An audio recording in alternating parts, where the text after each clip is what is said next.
Samuel 23:5 சகலமும் திட்டம் பண்ணப்பட்டிருக்கிற நிச்சயமான நித்திய உடன்படிக்கையை என்னுடன் அவர் செய்திருக்கிறார். நம்ம வாழ்க்கையில் நம்மளுக்கு என்னெல்லாம் நடக்கணும் என்கிற விதமான எல்லா திட்டமுமே நம்ம தாயின் கருவில் உருவாகும் முன்னே இருந்து நம்மளுடைய கடைசி மட்டுமாக நம்மளுடைய திட்டம், நம்மளுடைய வாழ்க்கை காரியங்கள் எல்லாமே அவர் உடன்படிக்கை பண்ணி வச்சுக்கிறார்.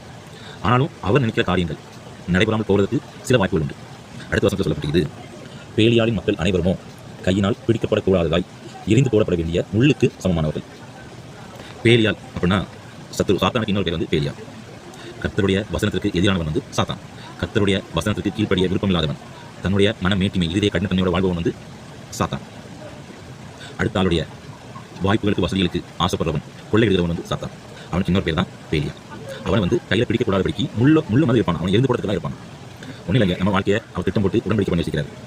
எக்ஸாம்பிளுக்கு நம்ம ஒரு களிமண் மைய அவர் திட்டம் பண்ண திட்டத்தின்படி வரைவர். ஒரு ஒழுங்கான ஒரு அழகான ஒரு பாத்திரமாக வரைய ஆசைப்பட்டு எடுப்பார்.